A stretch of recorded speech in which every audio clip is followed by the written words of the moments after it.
Dando continuidade ao mês da Reforma Protestante, hoje vamos para a quarta verdade que fundamenta a nossa fé.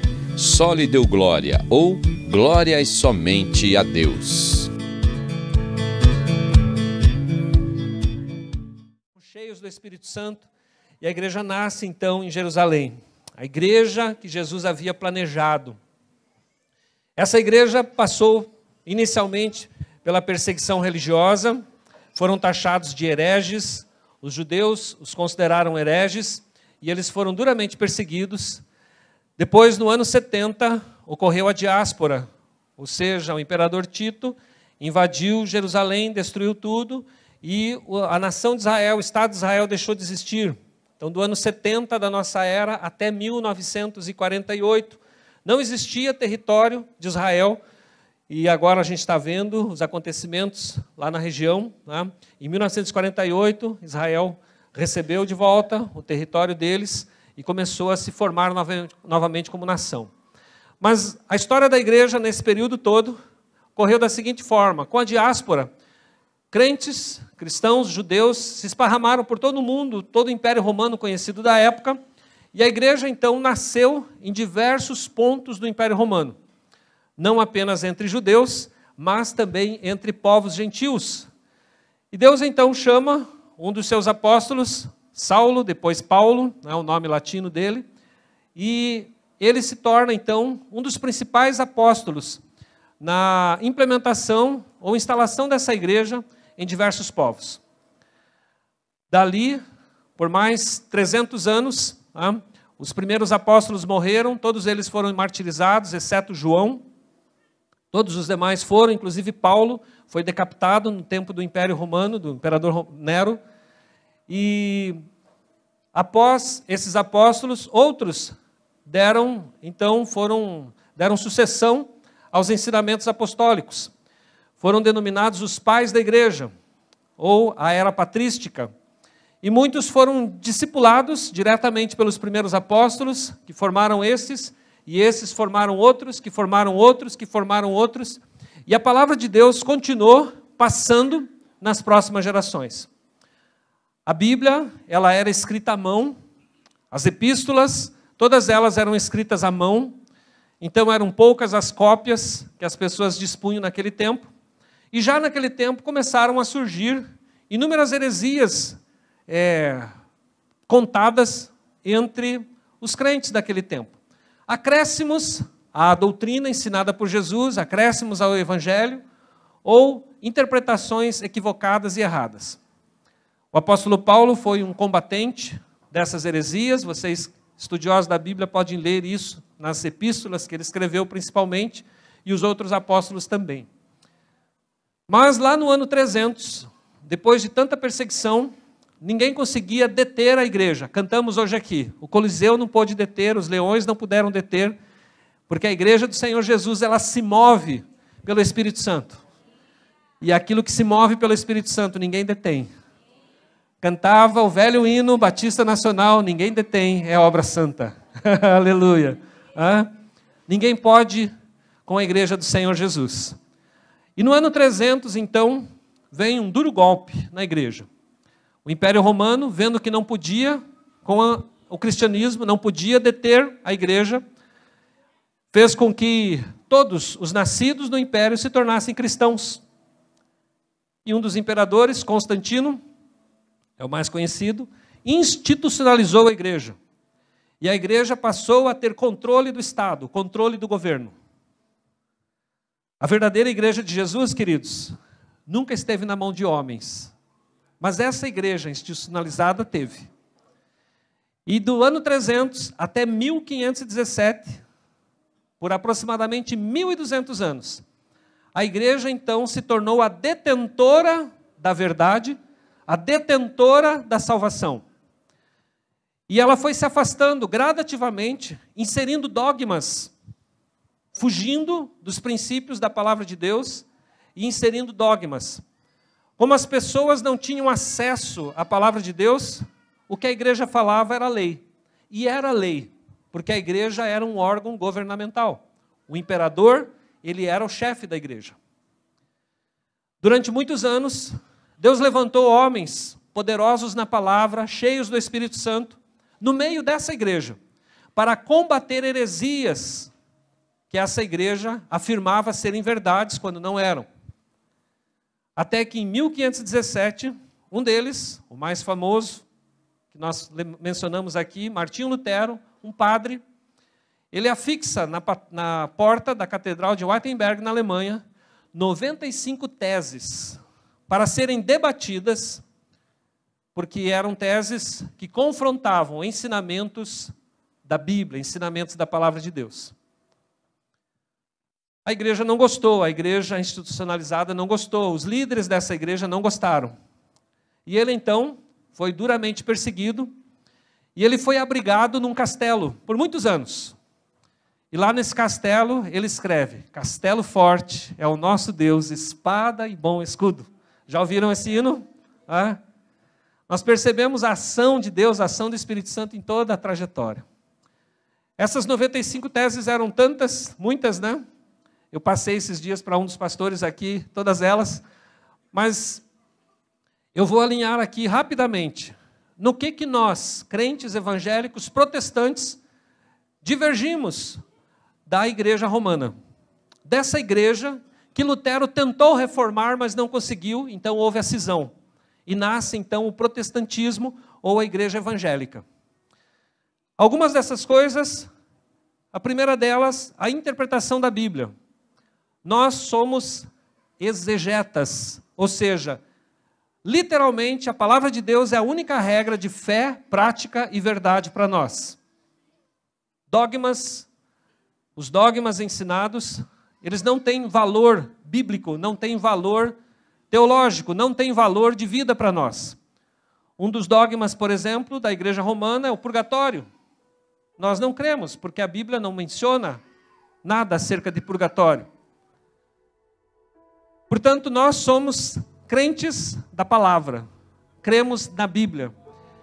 E uma vez que a palavra foi dada a nós, porque justamente no tempo em que ocorreu o cisma, a reforma protestante, Gutenberg também havia inventado a imprensa.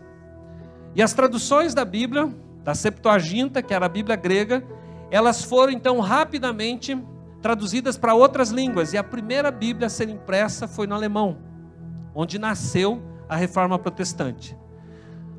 Uma vez que a imprensa foi inventada, as Bíblias, os livros se tornaram mais baratos, porque eles não eram mais escritos à mão. E agora, o povo, a população teve acesso às Escrituras. E acesso na sua própria língua.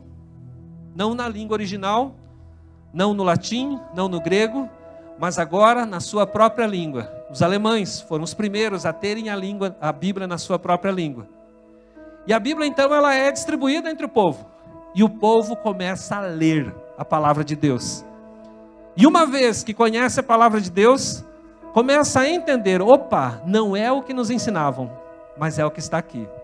Porque passarão céus e terra, mas a palavra de Deus ela não passa. Louvado seja Deus. Portanto, queridos, ame a palavra de Deus, ame a sua Bíblia, leia a sua Bíblia, coma a sua Bíblia, estude a sua Bíblia, deseje a palavra de Deus todos os dias. Assim como você acorda pela manhã desejando um bom café da manhã, acorde pela manhã desejando uma boa porção da palavra de Deus. Amém? A segunda questão que divergimos da igreja romana é a questão da própria igreja. A igreja para nós, ela não é uma instituição humana. A igreja para nós, ela é uma instituição divina, um corpo espiritual, formado por homens e mulheres que um dia creram em Jesus e o receberam em suas vidas. Crentes que fazem parte de inúmeras denominações, inúmeras agremiações cristãs. A igreja é, portanto, para nós, não uma instituição. Enquanto a igreja romana ensina que a salvação está única e exclusivamente na Santa Igreja Católica Romana, nós não cremos dessa forma. Nós cremos que a salvação está no ato de crer e seguir os ensinamentos de Jesus Cristo. Amém?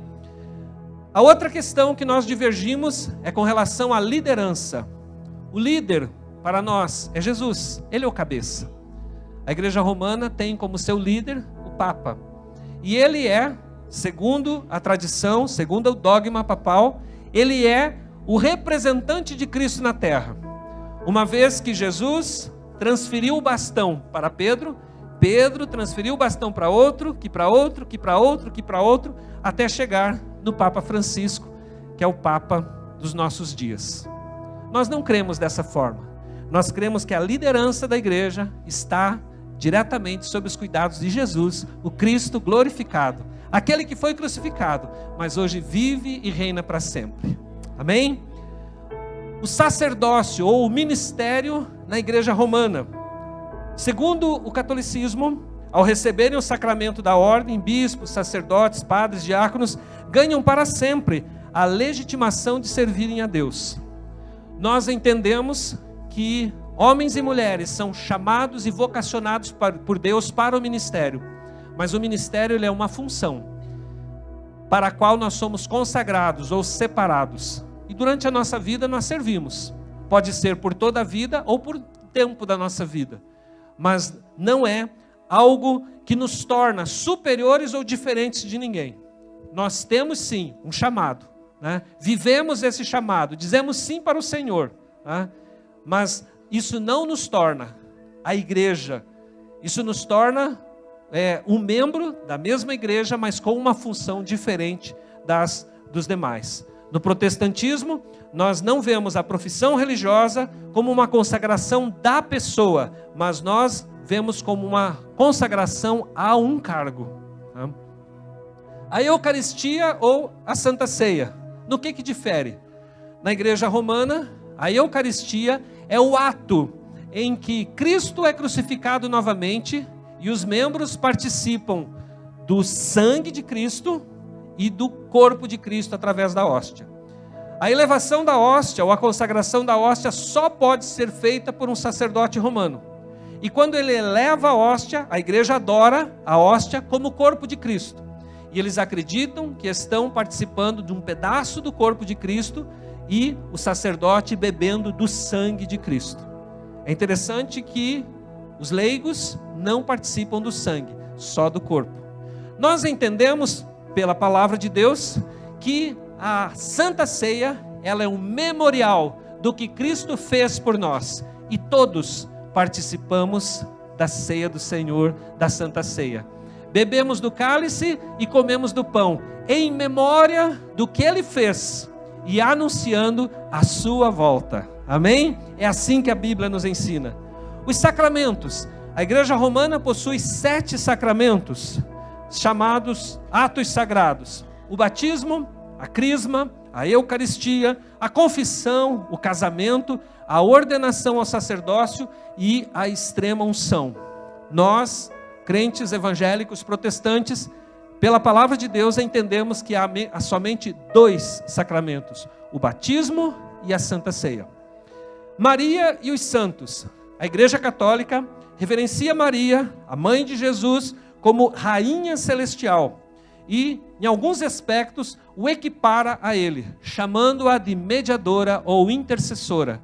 Pela palavra de Deus escrita em Timóteo, nós cremos que só há um mediador entre Deus e os homens, e esse mediador é Jesus Cristo. Tá? E ao nome de Jesus, ou pelo nome de Jesus que nós oramos ao Pai, e as nossas orações são levadas à presença dele pela ação do Espírito Santo. Enquanto que a Igreja Romana possui outros 4.000 santos, os quais são também intercessores. Tá? Então nós não acreditamos dessa maneira. Nós temos a nossa forma bíblica de crer, que oramos ao Pai em nome de Jesus e Ele nos atende. Quem nos ensinou isso? Jesus. A palavra de Deus afirma isso. Não é um dogma. Foi, quem sabe, outrora para muitos de nós, mas hoje não é mais, porque a revelação do Espírito Santo, da sua palavra, veio até nós, e hoje nós conhecemos a verdade. Amém? O celibato. No ministério sacerdotal romano, padres não casam, né? Nós não entendemos dessa forma. Nós entendemos que a família é, sim, um dom de Deus. A família é a manifestação da graça e da presença de Deus na terra. Através da família, a igreja do Senhor Jesus é sustentada na terra. nós entendemos que o ministério é um ministério exercido pela família, né? Enquanto que na igreja romana não se ensina, não se acredita dessa forma. Essas são algumas das divergências que fazem com que nós tenhamos a nossa fé firmada em Jesus Cristo, mas fundamentada na palavra de Deus e não em cima de dogmas que foram instituídos ao longo de milhares ou centenas de anos. Amém, meus queridos? Ficou claro? Só lhe deu glória? Vamos lá para a mensagem de hoje. Abra uma Bíblia então em Isaías 43, versículo 7. Isaías 43, 7. A palavra de Deus diz assim: a todos os que são chamados pelo meu nome e os que criei para a minha glória, eu os formei e também os fiz. Louvado seja Deus. Eu e você fomos criados para a glória de Deus. Fala para quem está do seu lado: você foi criado para a glória de Deus. Louvado seja o Senhor. Deus nos criou para a sua glória, para a manifestação da sua glória. Louvado seja o Senhor. O que é a glória de Deus, afinal? Lá também em Isaías capítulo 6, versículo 3, nós ouvimos essa ministração alguns meses atrás pelo pastor Iverson.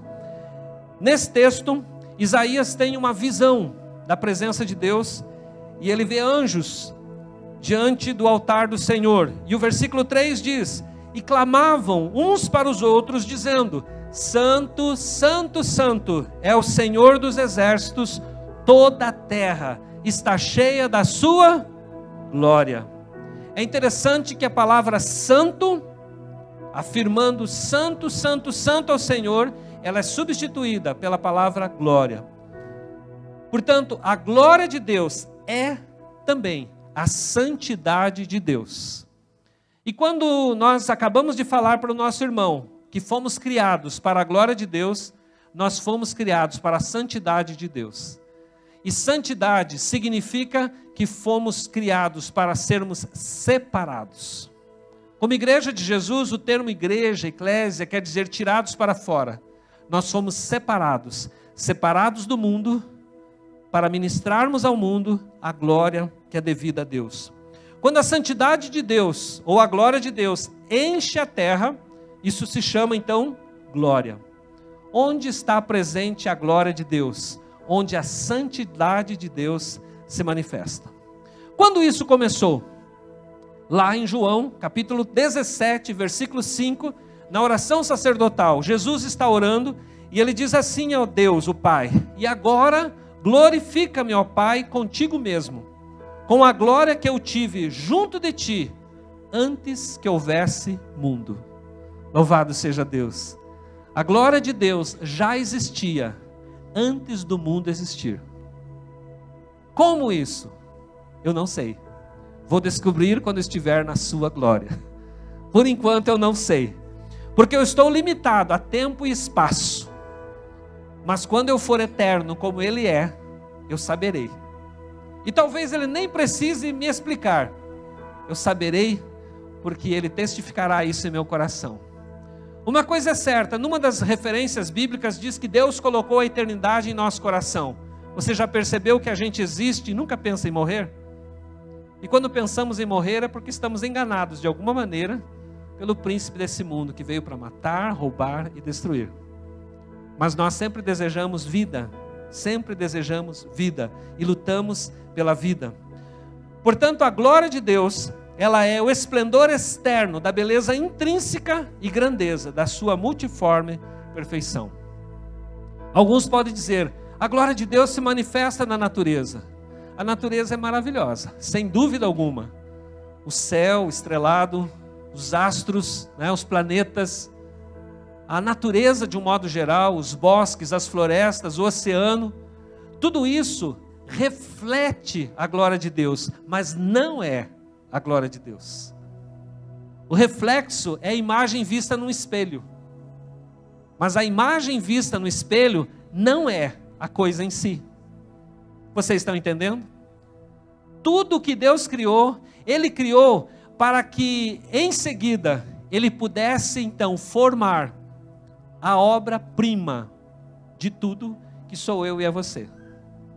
Pelo poder da palavra de Deus, Ele criou os céus e a terra. Deus disse, haja, e houve. Mas quando chegou a minha vez, quando chegou a sua vez, sabe o que Deus fez? Ele se abaixa e Ele pega do pó da terra e Ele começa a moldar-me e moldar a mim e a você. Nós não fomos feitos, nós fomos formados. Louvado seja Deus.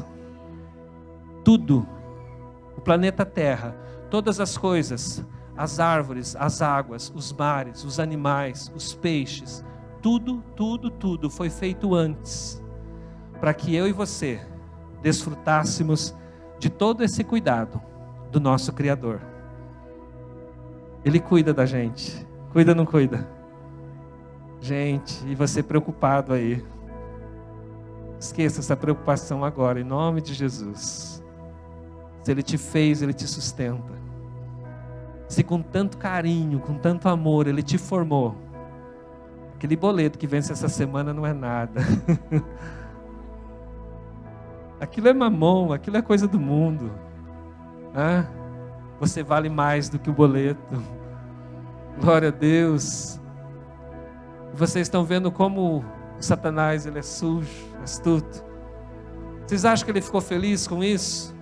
Quando ele vê Deus, o Criador, em toda a sua glória, andando naquele lugar que Ele criou para o homem, e tendo comunhão com Ele, conversando com Ele, vocês acham que isso ficaria barato? Então Ele vem, sutilmente.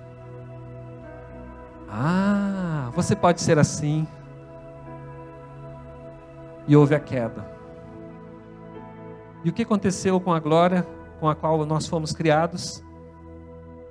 Paulo escreveu, e todos pecaram, e destituídos foram da glória de Deus. Deu ruim? Deu ruim. O que era luz se tornou trevas.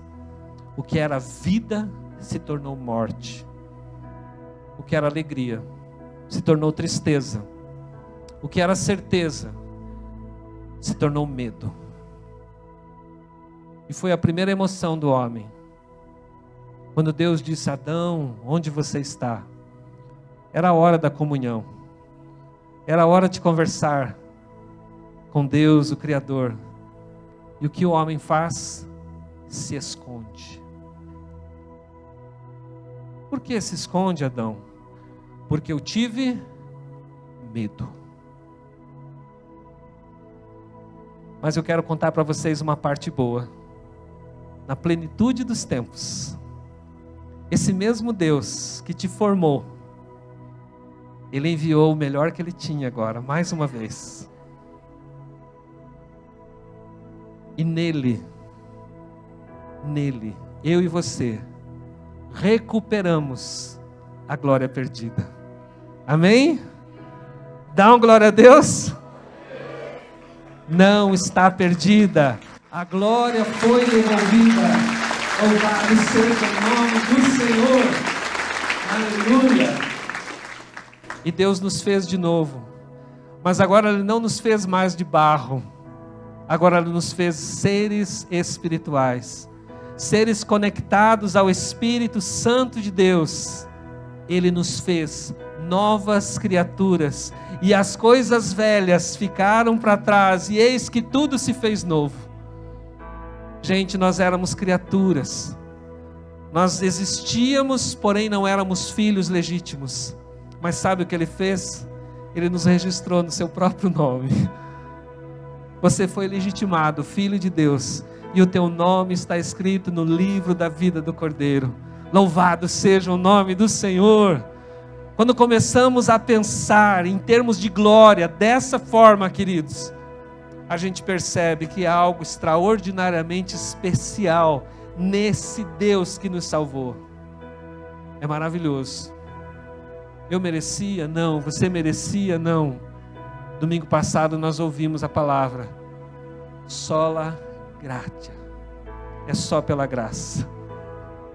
Porque Ele viu alguma coisa boa em nós? Não. Mas porque Ele nos torna bom nele. Louvado seja o nome do Senhor. A glória de Deus é uma forma de dizer que há uma realidade objetiva e absoluta para a qual apontam todas as maravilhas. Que maravilhas são essas? O respeito, a veneração, o louvor, a honra, o elogio, a adoração dos seres humanos a um Deus invisível. Alguém viu Deus nessa noite? Eu não, mas Ele está aqui. Eu levantei as minhas mãos. Eu perdi as contas de quantas vezes eu disse glória a Deus. E você? Você já experimentou isso? Já experimentou falar glória a Deus para um Deus que você não vê? Sabe quem faz isso? É o Espírito Santo de Deus que está habitando em nós agora por causa de Jesus. Todo aquele que está em Cristo dá glória a Deus. É impossível ficar de boca fechada diante desse Deus que nos salvou e nos remiu, nos redimiu, nos colocou novamente no lugar devido para o qual Ele nos constituiu um dia. Por causa do pecado, fomos afastados da glória, mas por causa de Cristo, fomos devolvidos à glória da presença dEle. Louvado seja o nome do Senhor. Queridos, dar glória a Deus deve ser uma atitude comum na vida de cada crente em Jesus. Render honra e glória ao nome dEle por todas as situações do dia. Em tudo dai graças, porque essa é a vontade de Deus em Cristo Jesus para convosco, diz a palavra do Senhor. Queridos, quando dar glória a Deus? Sempre. Em que situação dar glória a Deus? Em toda situação. Nós fomos feitos para encontrar o nosso mais profundo prazer em admirar o infinitamente admirável, a glória de Deus. Romanos 11:36. Porque dele, e por ele, e para ele, são todas as coisas. Glória, pois, a ele eternamente. Amém. Aleluia. Queridos, você foi feito para Deus. Você foi feito por Deus. Você é feito em Deus. Louvado seja o nome do Senhor. E a glória é devida a quem? A Ele mesmo. Aleluia.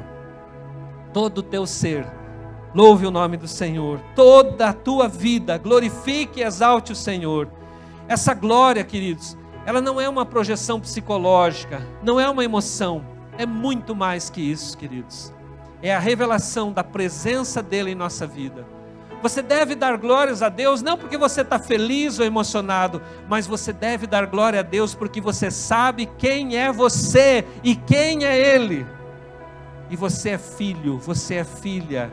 Você foi resgatado, restaurado. Ele olha para você e não vê mais o seu pecado, mas Ele vê sobre você o sangue precioso de Jesus, que te lavou e remiu de todos os pecados. Louvado seja o nome do Senhor. Você foi feito para a glória de Deus. Você foi devolvido à glória de Deus por causa do seu Filho Jesus. No mundo caído, como é que expressamos a glória de Deus? Se a glória de Deus é a expressão da santidade e da presença dEle, a glória de Deus é o objetivo de todas as coisas.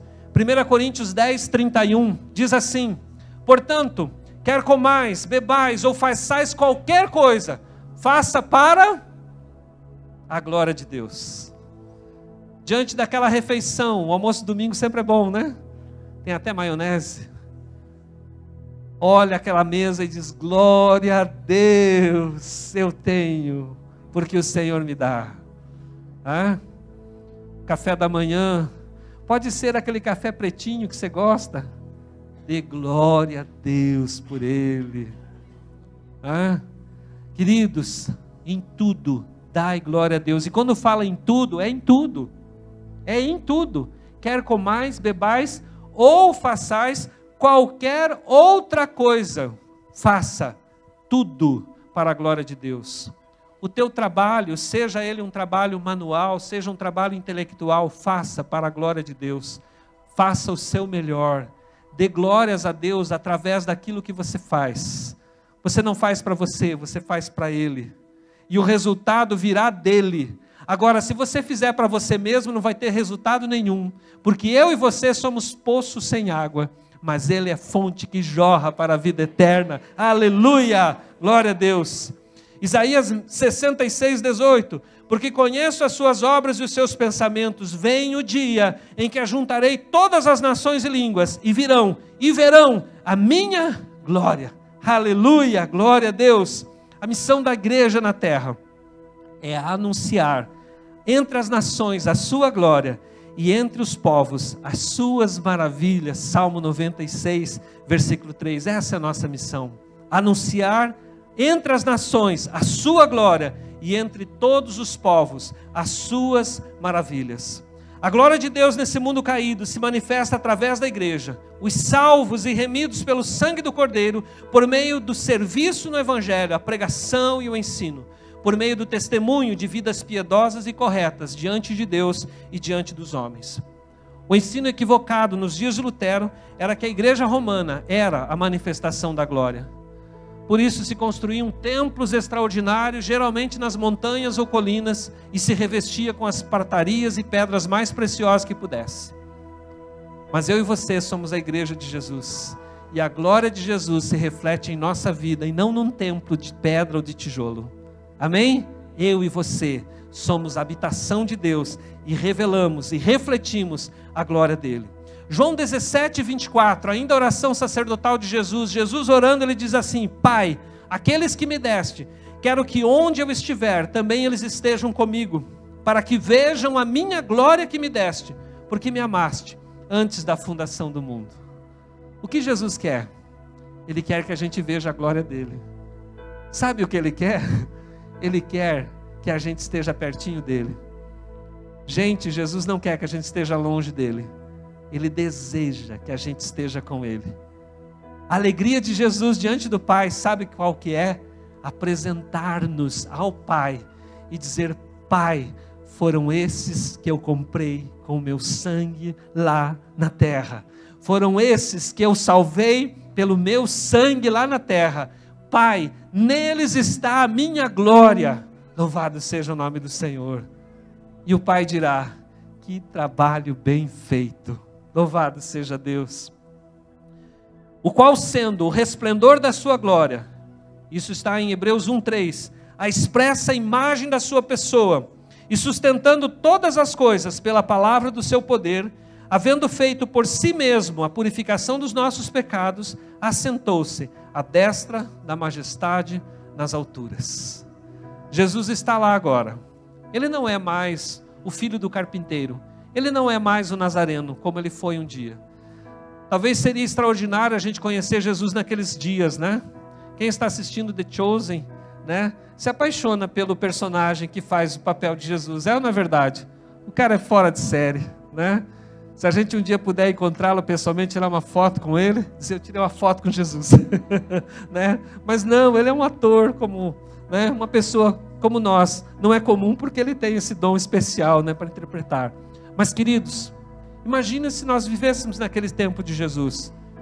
Andaríamos com uma pessoa maravilhosa, extraordinária, inteligente, capaz. Gente, eu amaria a companhia de Jesus. Sabe por quê? Porque o ruim é você andar com gente, sabe, que te põe para baixo, gente que, né? E Jesus era diferente. Jesus elevava qualquer pessoa, por mais caído que chegasse perto dele. Jesus sempre tinha uma palavra boa para dar. Jesus fazia coisas extraordinárias. Eu com certeza ficaria espantado e perguntaria: Senhor, como é que o Senhor faz isso? Ele disse: fica quieto, só vai vendo e aprenda. Queridos, agora imagina só, nós vamos estar diante de Jesus e Ele quer que estejamos lá, mas Ele não é mais o filho do carpinteiro. Ele não tem mais o sotaque de Nazaré. Agora Ele está glorificado, a majestade à destra do Pai Todo-Poderoso. Aleluia! E é diante dele que Ele diz: eu quero que vocês venham e vejam a minha glória. Queridos, você está sendo convidado por Ele para isso. Não tenha medo. Não tenha medo. o que o Senhor tem para fazer. Eu não sei que estágio você está na sua espiritualidade, na sua vida com Deus, mas eu quero te dizer uma coisa hoje: Ele tem mais. Eu não sei até que ponto você chegou de experiência no Espírito Santo, mas eu quero te dizer, Ele tem mais. Você tem coragem? Não dá um frio na barriga? Senhor, tem mais? Tem. Mas o que é? Confia. Mas Senhor, dá para andar em cima d'água? Venha. Você quer andar em cima das águas na presença dEle? Isso é glória, queridos. Gente, tem muito mais. Tem muito mais. Deseje isso, queira isso. Eu já sou batizado no Espírito Santo. Oba, a primeira coisa você já fez. Eu falo em línguas. Quantas? Eu tenho dons. Quais? Quantos? Quer mais? Ele tem, gente. O que nós estamos fazendo? Estamos diante da mesa posta e a gente... Senhor, eu estou sem fome. Queridos, tenha fome da glória dEle, tenha fome da presença dEle. Não se contente com o que Deus já te deu. Queira mais.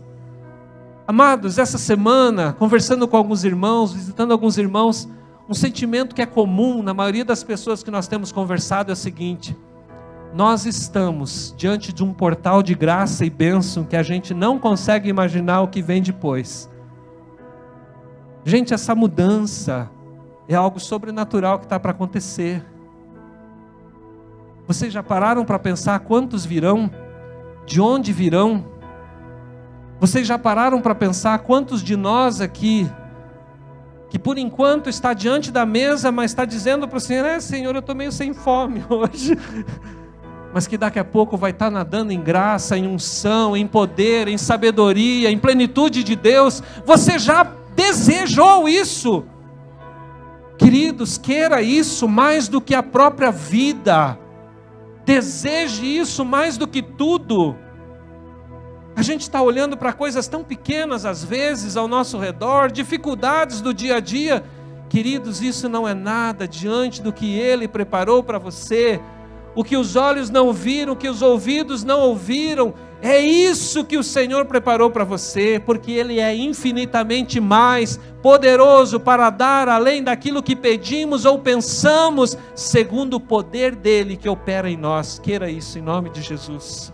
Queira isso em nome de Jesus. 2 Coríntios 3,18. Eu não escrevi aqui, abre para mim lá por gentileza. 2 Coríntios 3,18. Aleluia, glória a Deus.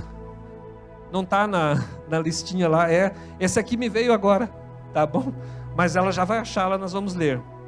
Qual é a nossa participação na glória de Deus? Queridos, 1 Pedro 5,1 diz assim: rogo, pois, aos presbíteros que há entre vós, eu, presbítero como eles, e testemunha dos sofrimentos de Cristo, e ainda coparticipante da glória que há de ser revelada. Pedro está dizendo que há uma glória, há uma coroa de glória, esperando por aqueles que servem. Aos que justificou, Romanos 8,30, também glorificou. Você foi justificado pelo sangue de Jesus? Há uma glória te esperando. A glória de Deus te aguarda. Conseguiu encontrar para mim? 1 Coríntios? Joga lá. Mas todos nós, com o rosto descoberto, refletindo como um espelho a glória do Senhor, somos transformados de glória em glória na mesma imagem. Queridos, você consegue entrar na profundidade desse texto? Tem mais. Tem muito mais. Eu estou longe de ser igual a Jesus. Eu reconheço isso, que eu estou muito longe. Mas Ele está dizendo que tem mais. Ele tem mais para você. Só a Deus a glória. E essa glória é refletida na tua vida. Essa glória é refletida na vida da igreja. Meu desejo, queridos, falando essa palavra aqui, era conseguir abrir o peito de vocês e colocar para vocês. Deseje isso. Deseje isso. Deseje a glória de Deus na sua vida. E todas as outras coisas vão perder o sentido. Se a glória de Deus inundar a sua vida, se a glória de Deus te preencher completamente, você vai ser uma tocha por onde andar. Os discípulos de Jesus, os apóstolos experimentaram isso. E diz a Bíblia que por onde eles passavam, a sombra deles curava. Queridos, às vezes até para a gente expulsar um demônio dá tanto trabalho. E sai, aquela porcaria não sai. Está faltando unção, está faltando poder, está faltando glória de Deus na nossa vida. Há um potencial tão grande na vida da igreja de Jesus e a gente não está buscando isso. Se esqueça um pouco das coisas. Foque em Jesus, foque em Deus. Queira essa glória. Seja inundado pela glória e pela presença dEle. E Ele está aqui hoje, Ele quer encher você. Eu quero fazer aqui um convite. Fique em pé. Você quer ser inundado com essa glória? Corra aqui para frente, vem para cá. Se ajoelhe, se prostre, se coloca na presença dEle e diga: Jesus, é hoje, é sem reserva, eu quero tudo, eu não quero mais só um bocadinho, mas eu quero ser cheio, repleto, preenchido, completado. Eu quero tudo, eu quero tudo, eu quero tudo que o Senhor tem para mim, eu quero tudo que o Senhor quer me dar, eu quero tudo, me encha, me complete. Jesus, eu quero graça, eu quero poder, eu quero unção, eu quero presença, eu quero a Tua glória, eu quero refletir a Tua glória na minha vida, eu quero refletir a Tua glória na minha vida. Jesus, eu não quero ficar como eu estou, eu não quero ficar sentado à mesa e não comer do banquete do Senhor. Eu quero Tua presença, eu quero Tua presença, eu quero Tua presença, eu quero Tua presença. Clame ao Senhor, eleve a sua voz ao Senhor, honra, glória e louvor ao Teu nome, porque dEle, por Ele são todas as coisas. Glória, pois a Ele, glória, pois a Ele. Jesus, vem, Senhor, somos Tua igreja, Jesus, estamos na Tua presença. Ó Deus, nos prostramos aos Teus pés, Senhor. Oh, santo, santo, santo é o Senhor. Oh Deus, a Tua glória encha esse lugar, Jesus. Encha esse lugar da Tua presença, Senhor. Encha esse lugar da Tua presença, Senhor. Encha esse lugar da Tua presença, Senhor. Oh, sabedoria, sabedoria, unção, poder, discernimento, dons espirituais, batismo no Teu Espírito Santo, Senhor.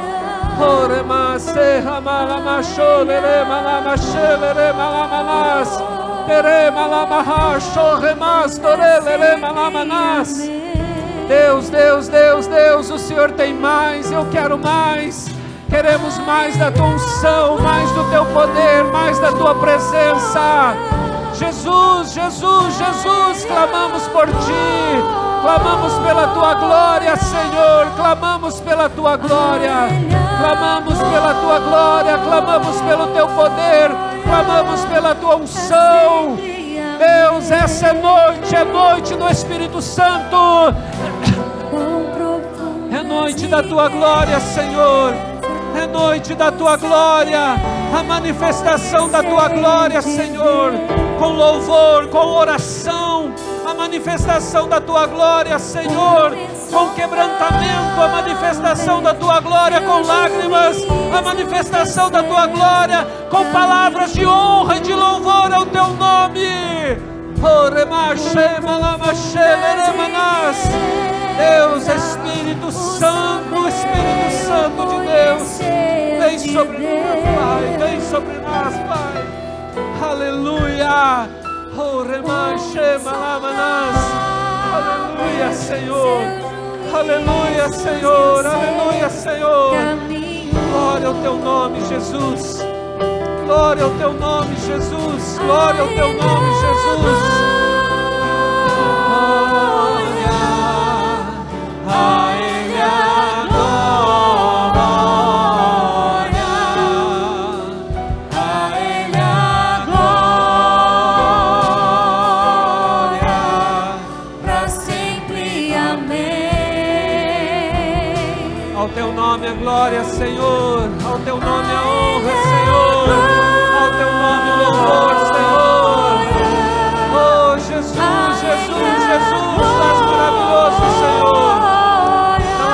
Como o Senhor, Pai. Tu és grande, Senhor. Tu és grande em graça, em misericórdia, em unção e poder, Pai. Aleluia, Pai. Glória ao teu nome.